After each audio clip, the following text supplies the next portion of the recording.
And he's dragged off the bridge by Balrog's whip to his presumable death. I say presumable because these movies are 20 years old, and also we all heard the Ultimate Battle of Ultimate Destiny when we were 12. Do you not know what I'm talking No, about? I know what you're talking about. It's and Gandalf the Grey and Gandalf the Right and Monty Python and the Holy Grail's Black Knight. Wow, man, can you tell that we were on the internet in 2006? And Benito Mussolini and the Blue Meanie. And Cowboy Curtis and John Boy the Gene or something. Fuck me. Yeah. We gotta stop. We gotta stop.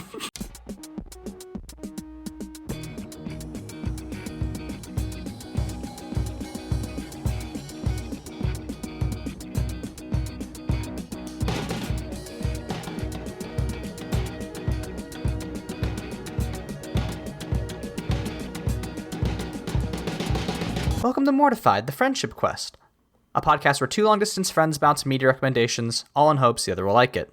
I'm Aaron. And I'm a wet-ass orc. And this week, we begin our trek across Middle-earth with the Fellowship of the Ring. Before we try to remember a bunch of fantasy bullshit words, remember you can help us on Mortified, the Legitimacy Quest, by subscribing to us on YouTube, iTunes, or Spotify, signing up for our monthly newsletter through the link in our show notes, or following us on Twitter and Tumblr at MortifiedPod. Leyla, Aaron? I think it's time we did another series, you know? Yeah, we did all the Fast movies, which we're going to be dipping back into that next month when Fast 10 comes out. We did Twilight.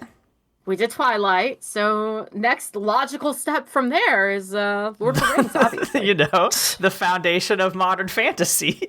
Let's talk about it. Now, I wanted to talk about Lord of the Rings for a couple reasons. One, you know, they just had that whole Rings of Power Amazon show that came out that apparently nobody watched. I don't know. I after watching this, I was like, man, maybe I should go and check that out because this reminded me, I do really like the Lord of the Rings. But yeah, like, you know, I figured our series, you know, our explanation of these like long-running projects, I feel like really helps us contextualize like an era or a style of storytelling, right? You know, not only did our Twilight series really help us understand like the final bubble of the YA boom that kind of like culminated with Hunger Games. Well, technically the Divergent thing, but you know, the Divergent was more the nail in the coffin. You know, the Fast and the Furious is like, this is kind of like the big American action blockbuster that's fun, dumb, and just like full of like what, you know, Americans value, which is family and pricey cars. And like, I feel like this is like will be a pretty good way for us to understand like not only just like fantasy, you know, I'm really into the tabletop scene, right? Dungeons and Dragons is very heavily influenced by Tolkien's work, but also like, you know, fantasy filmmaking, right? Because like famously, like, you know, after this series came out for like the next 10, you know, until Marvel came along, people were trying to emulate this sort of thing for a bit, and like nobody could kind of like get close. So yeah, Leyla, what's your history with The Lord of the Rings? I watched 2 of them on a train once, and then I didn't watch the third one because I had undiagnosed ADHD, and these movies are a nightmare if you have that. And then in college, my friends would take me to see the Hobbit movies at the midnight premiere, and I fell into this pattern where I would fall asleep during the first one and then only see it when we went to see the double feature the following year. Interesting. So I fell asleep during The Hobbit, and then I watched The Hobbit and fell asleep during the second one, and then I watched the first 2, and then I fell asleep during the third one. I don't think I've ever seen. So you haven't seen the third of either of these? Nope, I have not. Incredible. You have no sense of where this resolves. That's very good. I find them fundamentally confusing. And I think they are, and we'll talk about that. But like, let's figure out how we feel about the Lord of the Rings, the Fellowship of the Ring. This is the 2001 version.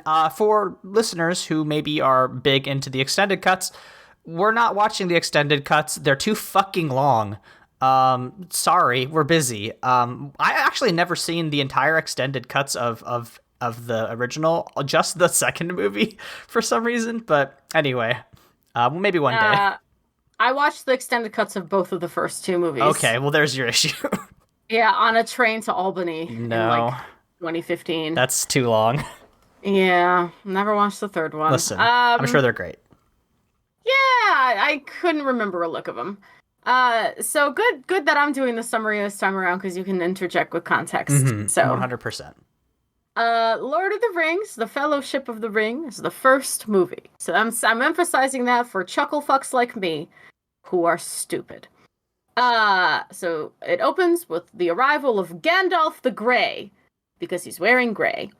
He arrives in the shower for Bilbo Baggins' 111th Sorry. birthday. Yeah. Did you call it the shower? The Shire. I heard the shower, and I was like, we are really off to the races here. In a couple of those scenes, though, he could use the shower. Yeah, but, no, they're very smelly in some cases. No, the Shire. Thank you. Oh God, I'm not that. I know what the Shire is. I'm losing it. My wife's been gone for several days, and I'm starting to get hallucinations. To a great start. Anyway, Bilbo in ecstasy's leaving during his very drama queen, very stunt queen birthday speech, which I love. His birthday is the size of a wedding. Oh, yeah. And he uses the one ring to rule them all to vanish. And Gandalf catches on to his sneaky little hobbit tricks. And he catches them, and he convinces them to put that shit down. Don't take the ring with you, Bilbo, in a very good, very tense scene where I did think that if Bilbo did not put the ring down, Gandalf would kick his ass a little bit. Yeah. I really like how Gandalf is portrayed here in this first movie, right? Because you never really know what his magic, is, right? I feel like that's a thing in maybe the last couple decades of fantasy writing is magic systems have become a real big thing. Like magic is completely able to be understood by a series of laws and rules. Whereas with Gandalf, it's just like, I'm not sure what he can do, but he's fucking scary if he wants to be. Yeah, same with Saruman. Right. It's very nebulous of what they can do and how they do it. Which I think is fine. I think it's okay if magic is vibes.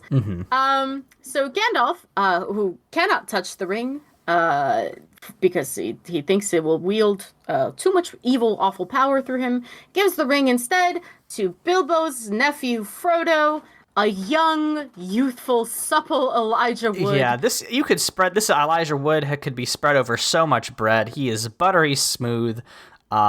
He truly looks like he's 16 years old. He truly is the babiest Elijah Wood I've ever seen. And I thought Elijah Wood has not aged much. No, he's aged in comparison to this. Even at he's probably 40 now, and he still looks like he's 20, but here he looks like he's just got out of middle school. Yeah, he just got off the big yellow bus and he's coming over. So he gives the ring to Frodo. They confirm that it's the One Ring, and that Frodo is therefore in danger because the Dark Lord Sauron is becoming powerful and is sending his minions to go get it back because Sauron is the only one who can wield the one true ring. I want to talk about the One Ring before we get into the good characters. So it starts with a prologue, right? And, we get a bunch of this, Middle Earth history in the first, 5 minutes, which is pretty impressive considering, Tolkien has written, literally hundreds and thousands of words about what happens before this. But, what is the sense you got of the One Ring, at this point in the film? Okay.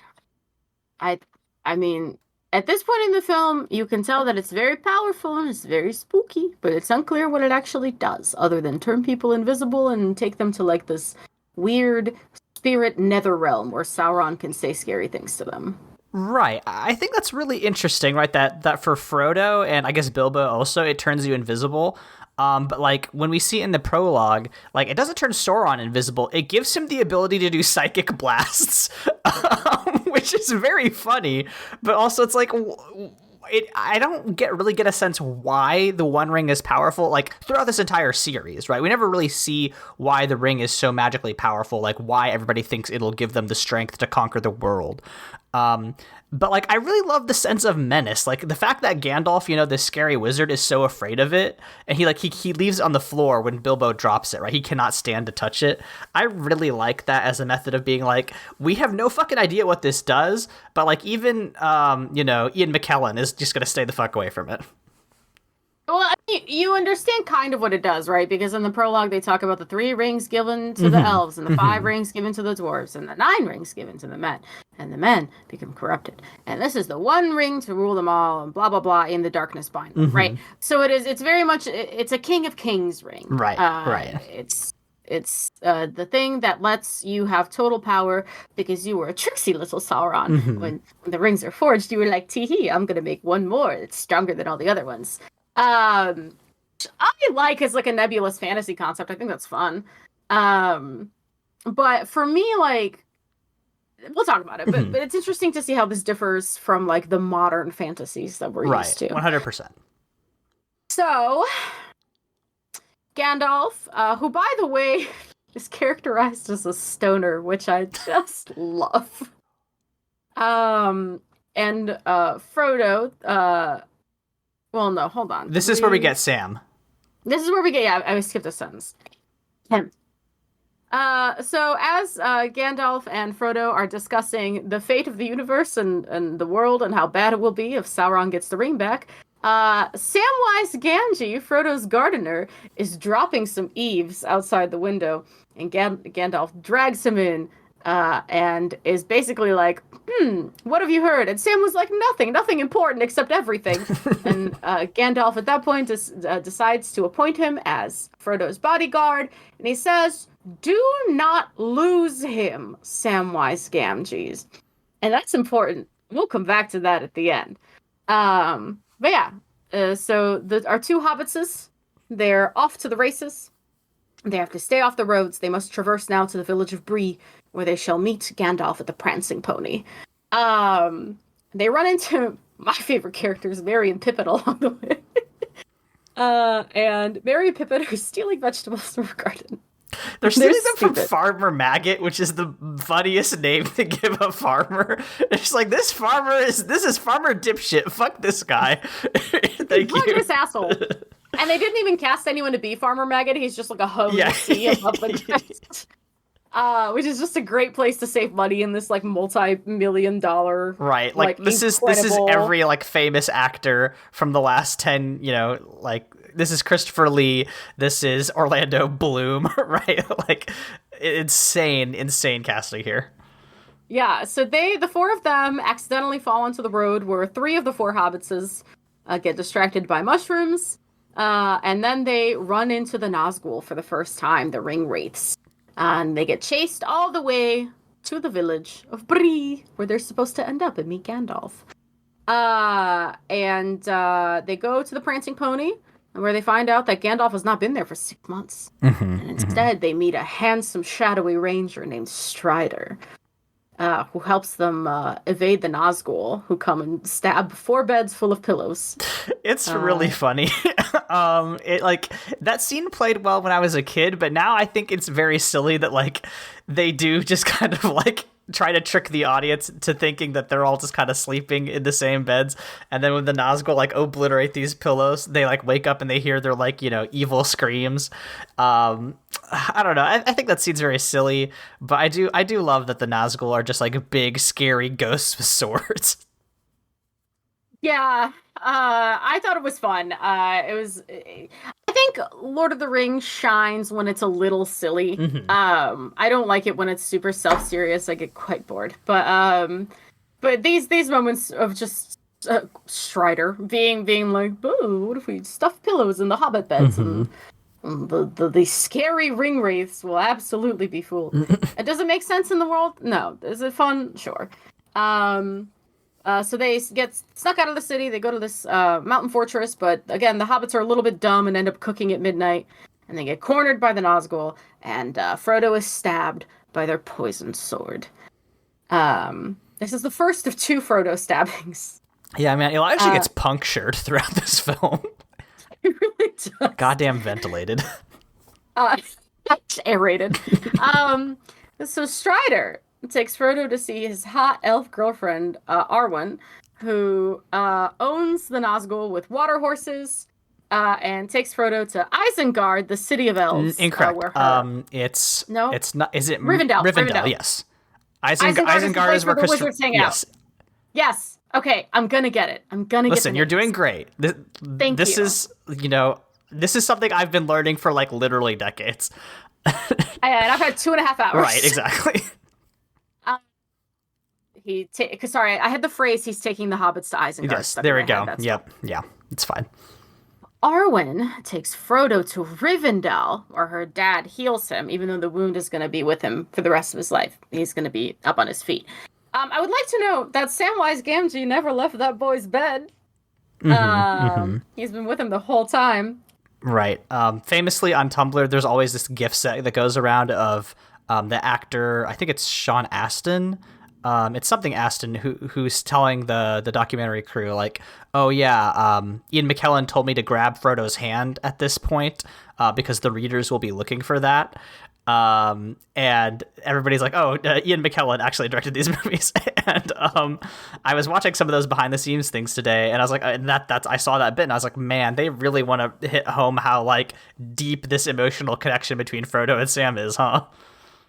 Yeah, it's for McFucking sure. So this is where the series lost me the first time, but I think with the power of Google Docs and note-taking, I got through it. A bunch of other people show up to discuss what to do with the ring, including Sean Bean as Boromir and Orlando Bloom as Legolas. Yep. So, I'm gonna run everyone through the fucking Fellowship of the Ring for everyone who's as dumb as I am. Ready? There are 4 hobbits involved. You got Frodo, who's the ring bearer. You got Sam, his boyfriend / bodyguard. Then you got Merry and Pippin. You don't need to tell them apart. Just know Merry and Pippin. They're together. It's fine. No, later, whatever. For now, don't worry about it. Yes, right now they're fine. I finished the entire first movie without being able to tell them apart. It's fine. It's fine. Then you have Gandalf, right? Mm-hmm. Then, so I got 5. 4 more. Yep. So then you have 2 humans. Right. Quote unquote Strider, who's Aragorn. Correct. Boromir. They are both from the same city, the name of which I'm blanking on and will come back to me. One of them is like the steward of it. I watched a lore video, so I don't know that they're from the same city, but like Aragorn's technically Boromir's king. It's fine. It doesn't matter. It's fine. It doesn't matter. Don't worry about it. Yeah. So they both know of this. They talk about the same city. Yeah. Also. And then you have Gimli the dwarf. Mm-hmm. Dwarf, I can pronounce that correctly. That's a normal word. And Legolas the elf. Right. And that is the Fellowship of the Ring. There's 9 of them. You got crushed it. Crushed it. And so they all show up as part of this like super secret council, and they decide what to do with the ring. And Gimli is like, "Oh, we're gonna shatter it. Fuck it, I'll do it right." Extremely good. This is a great bit of characterization. It's like, how do we show the audience what Gimli's like? Oh, he tries to take the most powerful magical artifact in the world and bust it with his hammer, and immediately gets his ass kicked by it. It's really good. Yeah, his fucking axe or whatever explodes in his face. It's really good. Yeah. And so they collectively decide that Frodo shall carry it to Mount Doom. So good. Great. Like, J.R.R. Tolkien, like, literally wrote whole languages for his worlds, like, multiple different languages. And it's like, yeah, that's Mount Doom. It's the evil mountain. The beautiful forest of Lothlorien. Right. Right. And then you got Mount Doom. Listen, it has a real name, but, like, they never say it in the films, and it's very good that they don't. I would like to take umbrage also with the flashback we get around this time. Mm-hmm. Because Arwen's dad right. talks about Elrond. Hugo Weaving. Hugo. He did a great job. Performances in this movie, A+. Right. Elrond talks about how he took the ring all the way up Mount Doom with, what's his face? Isildur. And Isildur at the last second decided not to throw the ring into Mount Doom to destroy it. Bitch, why didn't you push him in? So you just push him in. So that's interesting. You haven't seen how this film ends. This franchise ends, right? No. Why didn't you just push him in? Interesting. Hold on to that thought. Okay, great. Maybe that'll come up in movie 3. Oh, excellent. Because he was right there, within arm's distance, for a while. It would have been really, really funny if everyone was like, yeah, I mean, Isildur, he slipped. Yeah, it fucking sucked. Ripped to a king. Yeah, ripped to your king, human specifically. But anyway, ring's gone. Ring's gone. All right, we're good. We're chill. 3,000 years of peace. So as we all decide that Frodo's going to take the ring to Mordor, in Mount Doom, everybody pledges their weapons to Frodo, and surprise, Bilbo's there. Bilbo has suddenly aged. It was cool in the beginning. Gandalf immediately noticed that Bilbo hadn't aged in a while, and as soon as Bilbo gave up the ring, no, he's hobbling with a cane. Yep. And he is also still very afflicted by the ring. When he sees it around Frodo's neck, he tries to lunge for it. And he gives Frodo a mithril shirt, which is, I think, whiter than diamond and stronger than dragon scales, if I remember correctly. Something like that. Yeah, the dragon scales part is right. I don't know about the harder than diamond or something like that. I don't know. Something like that. I don't know. It's a magic shirt. It's a magic chain shirt. It's cool. It's cool. It's pretty. It's great. So their road trip is immediately derailed by Gandalf's ex-boss, Saruman, who wrecks all of their shit. By the way, Saruman betrayed everyone. He pledged his powers to Sauron. So here's another place where the franchise used to lose me. Saruman and Sauron are too fucking close. Yeah, listen. All the names sound the same. Very much Elden Ring in that, like, all the names are the same. Radon, Radagon. Right. I'm 200 hours in. I'm just beginning to tell them apart. And still I fuck them up every once in a while. Yeah, so Saruman has betrayed everybody. He's raising an army for Sauron. It's just the thing he's doing now. Sure. So instead of the mountain, where because the mountain kicked their ass, they decide to go through the mountains of Moria, where Gimli's cousin lives. This is bad because the moment they get into the mountains of Moria by saying the password, which is melon, it's supposed to be putting a little because it's putting a little accent on melon is not doing it for Listen, like Tolkien, again, master wordsmith, invented the entire Elvish language. The word for friend, the password, is melon, and it's really good. And melon with two L's. It's I love it. I love Lord of the Rings. It's great. So when they walk in, it's sick. The lights are all off, and all the dwarves are like, they've been dead. Right. Like for months. It's so funny that they're just like, oh man, we're gonna have meat that falls off the bone. We're gonna have malt beer, and then there's like, hey, Gimli, can we talk about your family's decorating choices? They are grim. Gimli, it's a little bit Spirit Halloween in here. Yeah, they might as well put a Spirit Halloween banner over the mines of Moria at this point. Great. So the mines are empty and full of dead dwarves, but they have fun new denizens that are triggered by one of my favorite moments in the film, which is Merry. I think it's Pippin, actually. I think Pippin. Yes, it's Pippin, because Merry is a little bit smarter than Pippin. Yeah, Pippin is dumb as rocks. Pippin tries to pluck something shiny from a corpse and knocks the whole loud-ass thing down the well. Not only the head and the helmet, then the whole body, then the chain and the bucket for the well. It's a really good scene because it's like a full 45 seconds of this dude falling down the well and everybody in the party just wincing as it continues to echo and rattle. And then after, there's just like a long silence. And then Gandalf's like, I wish you had just thrown yourself in, you dumb motherfucker. That's also the last thing Gandalf says to him, which is devastating. Yeah, because so the place is infested with goblins.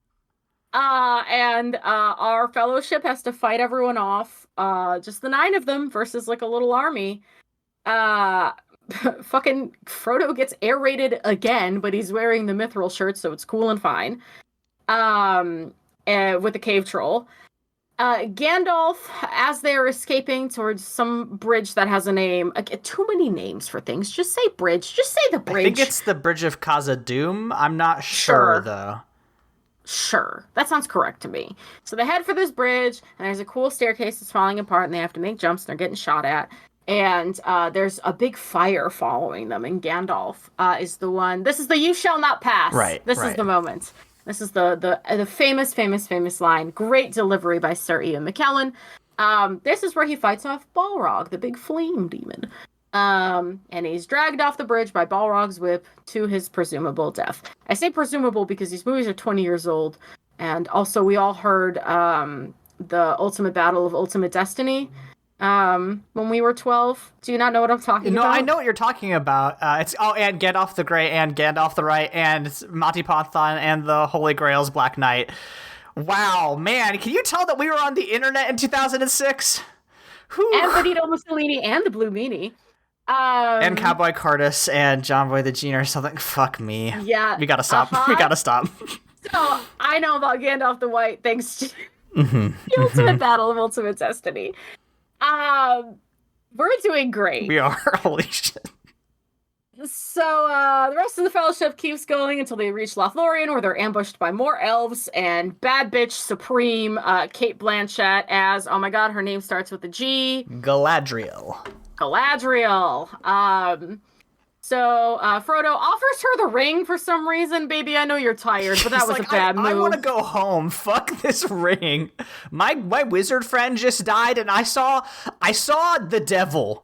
My wizard friend got killed by the devil himself. I want to go home. Please, Cate Blanchett. I know you're fresh off your role from Spazzatura in Guillermo del Toro's Pinocchio, but now as your great and dark queen, can you please just take this ring from me? I want to leave. Truly, Frodo's having... This movie might as well just be called Frodo Baggins' No Good, Very Bad, Awful Day. It's really... Frodo has a really bad time in the entire film franchise. None of it is a good time for Frodo. No. Poor boy. So, Galadriel does this... this is, I think, the worst CGI in the whole movie. Right. I think the rest of the CGI really holds up. But the Galadriel's like weird control eye invert color thing that happens. She gets all green. Yeah, so she wants to be a terrible queen, beautiful as the dawn or whatever, and then she's like, I passed the test, I'm gonna go west. Like, all right, which girl. like, I wish that were me. I wish every time I had a mental breakdown, I just like look to the side and go, I passed the test. You can start head west. Yeah, you can start doing that. I could, and just eventually head back to, like, I don't know, get lost in the plains somewhere. I think that'd be fun. Head to Yellowstone. So she tells him that the ring will eventually corrupt everyone he travels with, and he must go toss it into Mount Doom alone. Saruman's army shows up right around here with the Uruk-hai? Yes, the fighting Uruk-hai. They're biracial. A thing that bothers me about Lord of the Rings. This is our representation, Aaron. Yes, yeah. They are half... They're half goblin, half orc. Half goblin, half orc. Yeah, there we go. And so I have like a weird texture thing about like snotty textures. And when that motherfucker came out of his little sack, I was gonna barf. These movies are so wet, yeah. They're so wet. On a scale of Dark Souls to Bloodborne, they're very close to Bloodborne. Bloodborne being the wettest thing I've ever seen.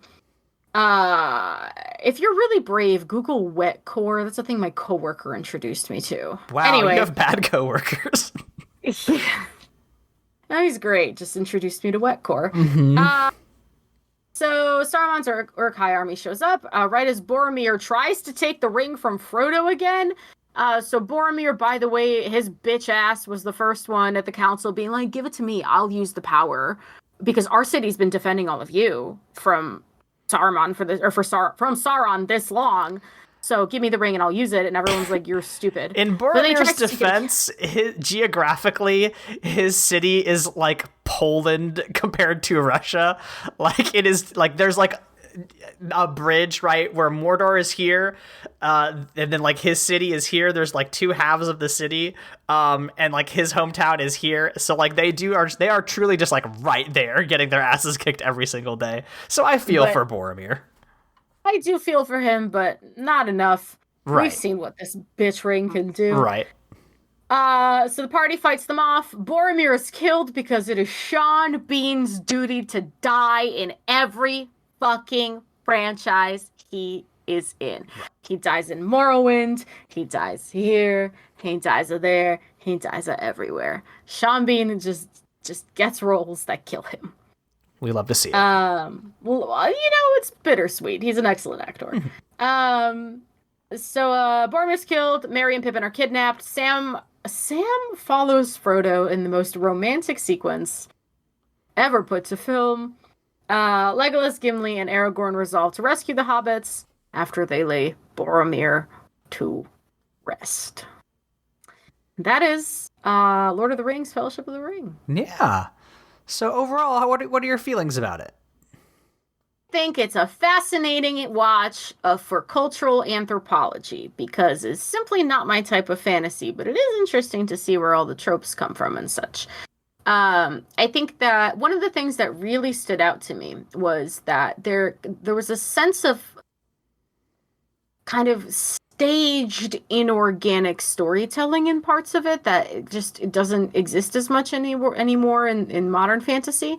So for the thing that jumps out at me is the scene with Arwen and Aragorn on the bridge where Arwen gives him her pretty necklace that apparently has a name and is significant in some way that neither of us understand. Um they are so they're on this bridge framed by beautiful willows, but it looks like they came from opposite sides of the bridge, and it's a beautiful set piece, but it's like you were having a conversation in an entirely different set 10 seconds ago. The conversation has now flowed onto this bridge. I don't understand why you're here, and I don't understand how you arrived here. So it just feels very staged and framed, and it took me out of the kind of emotional horror of the scene just to be like, why are we here? And this happens a couple of times. And I feel like fantasy nowadays has been kind of brought down to a more human, naturalistic way of storytelling, with just like fantasy elements. So it's interesting. I liked it. I liked it. I found it fascinating. I can't say that outside of the context of this podcast, I would want to watch it. I think that's completely fair, right? Like, I think, our culture or our media has kind of moved to a point where, like, if you're going to watch The Lord of the Rings and you're not already a fan of this sort of stuff, like, you kind of need it for context to understand existing fantasy. But, like, outside of that, like, I think I personally like them because I have a lot of nostalgia and I like them as films. But, I think there's a lot of strange choices they make, right? Famously, Tolkien writes this franchise as like a way to give England an epic story, right? This is kind of his way to try to I'm not sure if this is 100% true, but like it's my understanding that he wanted to do something like to do a new English epic, right, on the scale of your King Arthur or whatever. And right, so it does get into like these big epic fantasy, movements, right, where you get like these weird sequences that don't make a whole lot of sense, where you get all this lore, right? Like this is a big problem that I have with existing fantasy, which is that like everybody has a big stupid fantasy name, and like it nobody knows what you're talking about unless you go to the glossary or like read a whole history book. And like I think there's something to be said for that kind of storytelling. I think it's very interesting, but like it is also very hard for your audience to parse, right? And like that's why I've been watching these films for close to 20 years now, right? That's kind of why I have this context. I've been playing the video games and shit. But like for a newcomer, very difficult to understand. And even for me, right, there's stuff where I have to go like, okay, why is Aragorn not the king? Okay, well, technically his dad got killed by orcs, and his dad also ruled the kingdom of man that was in Arnor, which is in the north, and that's different from Gondor in the south, which is also different from Rohan, who are the horse people. Anyway, like there's so much shit going on. And I think it's very interesting, but it's hard to convey in the space of a 3-hour movie, even with that runtime, which is why they have a 6-hour cut, right? I think the Lord of the Rings films are doing are really good pieces of filmmaking and storytelling, but they are of a time. And I don't even think it's like contemporary, right? Like they don't really make films like they haven't really made films like this since. Yeah, I don't know. Like, I really enjoyed going back through to them, but like, I'm wondering, what the utility of these is going forward. I mean, like, I think they're interesting as a piece of cultural anthropology, and I do wish we had more big, stupid, like expensive fantasy films, right? I feel like we just don't have that anymore.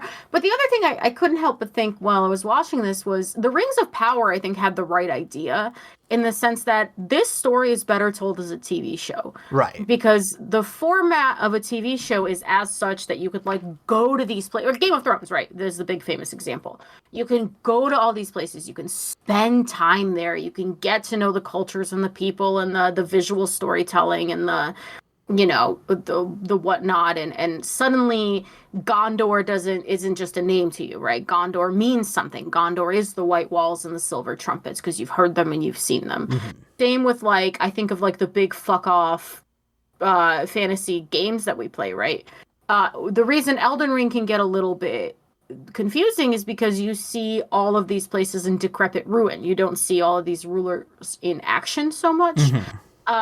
Meanwhile, if you think about Breath of the Wild, which Elden Ring is very modeled after in its structure, you go to Rito Village, you go to the mountain, you can see everything. The only thing you don't get to see is Hyrule Castle, but Hyrule Castle is fairly self-explanatory if you have any context at all for Western fantasy. So, but you, in that era of the late 90s, early 2000s, you wouldn't have gotten a Rings of Power. The closest thing you had was Doctor Who or Star Trek, these like low budget, or like Firefly is the other one. These like kind of lowish budget science fiction epics, which were a little bit more accessible because it's taking like humanity and moving it forward in time instead of taking humanity and moving it to the side in space and forward in time. So there just wasn't like room for like a big fuck off fantasy show to the scale that Lord of the Rings demanded. Therefore, you have movies, and movies I don't think were the right format for this. Because I think you made the note that 80 minutes in, it felt like the movie was ending. Right. And they have a completely existing, like the books are they're just very long, and it's very hard to do such a contained story in the format of a film. But like I think that's just like TV shows weren't really. Right. I mean, and even today, right, I think TV shows are much more prestigious than they were like 20 years ago. But like at the time, like you know, if you got your thing turned into a TV show, that wasn't the same thing as a movie at all. Right. Like, now I think it's much more the opposite, where it's like a lot of people would rather have a TV show because you get that amount of time, like you're saying, to fix the problems of having an expansive world. But like it is certainly like a testament to the fact that media was so different, like blockbuster movies, right? This is, Titanic came out 4 years before this. Like, this is just the way media was back then.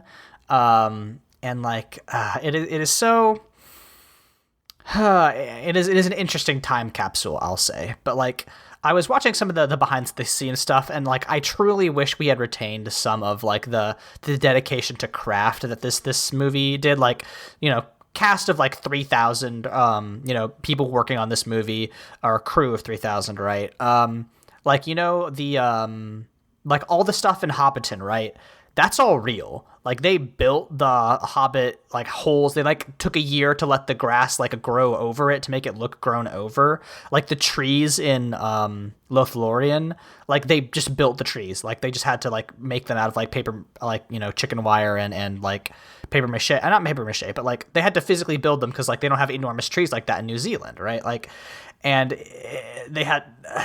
It is just so fascinating that people spent so much time like actually producing the stuff, which is why I feel like these films largely look great even today. Even when I was watching it in fucking 4:3 aspect ratio on my 4K TV, like it's still kind of held up. Which is so funny because I'm using your HBO Max account to watch these in CinemaScope. Oh shit, they're probably on HBO Max. You're right. Oops. Yeah, that's how I watched them on your account. I was watching them on my DVD that I own. Man, media sure has changed. So funny. No, but truly, like practicals just look better. Right. Practicals just look better. Not always, right? There are definitely cases where you need VFX, but even today, The Mandalorian, Grogu is 2 puppets. Right, exactly. He's 2 fucking puppets. And he's the most important part of that show. Like, yeah. And it would not work if it wasn't a real puppet, right? It's just, folks, I just think that we should, it's 2023, right? There's a big conversation about AI in art and in writing and Chat GPT is becoming a real thing. And like, listen, unfortunately, I don't think any of that stuff's going away. No, it's Pandora's out of her fucking box. Right.